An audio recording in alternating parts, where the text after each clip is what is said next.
We are 5 weeks into the 2024 college football season, and it's been absolutely crazy so far. One of the craziest things has been how these three teams above me have played. They've exceeded a lot of people's expectations. But since it's still so early in the season, that begs the question, are they contenders or are they pretenders? The first team I want to talk about is Colorado. And Colorado is the most polarizing team in college football right now, period. With Deion Sanders, Shedeur Sanders, and Travis Hunter there, they're always going to be making headlines, and some of their beefs and dramas with other teams has really gotten them in the media, and you either love them or you hate them. But what you can't deny is the fact that they have been really impressive at times this season. Obviously, the loss to Nebraska was really bad, and after that, I think a lot of people, including myself, were out on them. We thought they were going to win 3 or 4 games and be towards the bottom of the Big 12 like they were predicted. However, this past week, they beat UCF, who had the second best odds to win the Big 12 going into that game. And they shut down one of the best rushing attacks in the country. With that being said, Colorado does have a lot of stuff going for them. Their defense has been really solid this season, especially the coaching on that end of the ball. They have the best football player in the country, Travis Hunter, both on offense and defense. Shedeur Sanders is a good quarterback. Whether you want to say that or not, he's a good quarterback.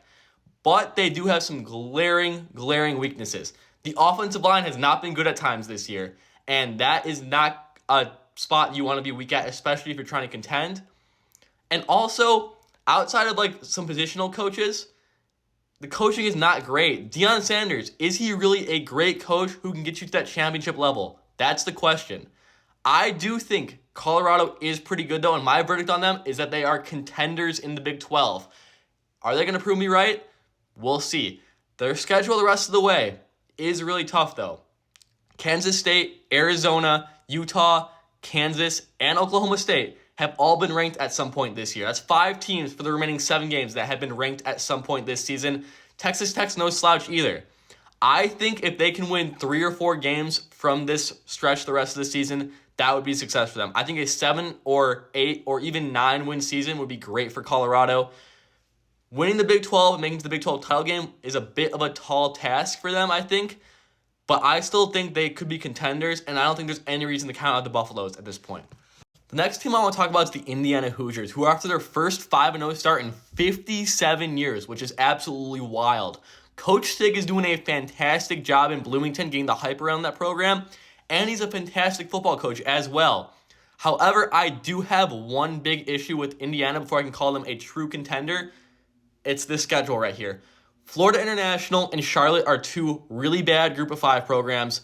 Western Illinois is maybe the worst FCS team in the nation, and UCLA is the worst team in the Big Ten. Those first 4 games, they should have slaughtered all of them.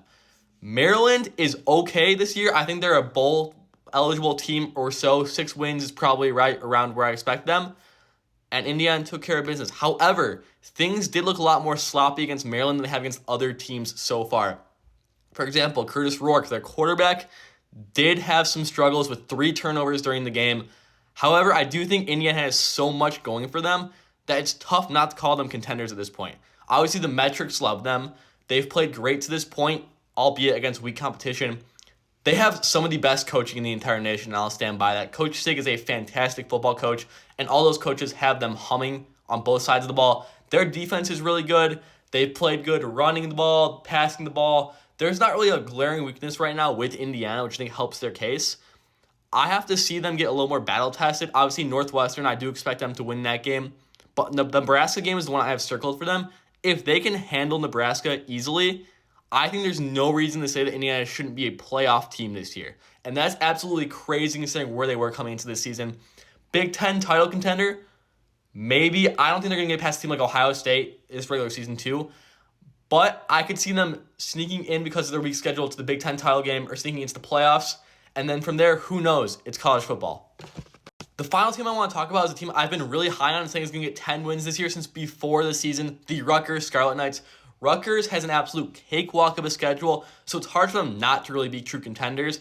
And I think they can win 9 or 10 games this year with ease. Nebraska, USC, and Illinois are their only true tough games this year. And I can see them winning 1 or even 2 of those games. If Rutgers does that, they are a 10 or 11 win team, and there's no reason they can't make the Big Ten title game or make the college football playoff. Do I think they're as talented as some of those other teams, especially the top of the Big Ten, like in Ohio State, Penn State? No. But I think that Rutgers is going to benefit from a really easy schedule against the weaker half of the Big Ten. And I think that Rutgers, with their great defense and great coaching, is a contender in the Big Ten. If Rutgers is in the college football playoff this season, don't act surprised because of their schedule, but also because it's a really good football team that I think Greg Schiano has finally gotten to the point where them winning 10 games isn't too far-fetched, even against a tough schedule. I want to see them prove it to me this year, but after that, we might be talking about Rutgers as one of the solid second-tier teams in the Big Ten for a long time to come. With that being said, all three of these teams are contenders in their own way. Colorado could go to the Big 12 title game with Travis Hunter and Shedeur Sanders carrying them, and I wouldn't be surprised. Indiana has a pretty weak schedule, but they're also a really, really well-coached football team who has a lot of strength and almost no weaknesses. I can see them making the Big Ten title game. And Rutgers is a really good team with a really weak schedule, and they have great coaching. That's a recipe for success right there. However, their quarterback play is what really does scare me. What do you guys think of these teams? How did I do? Let me know in the comments.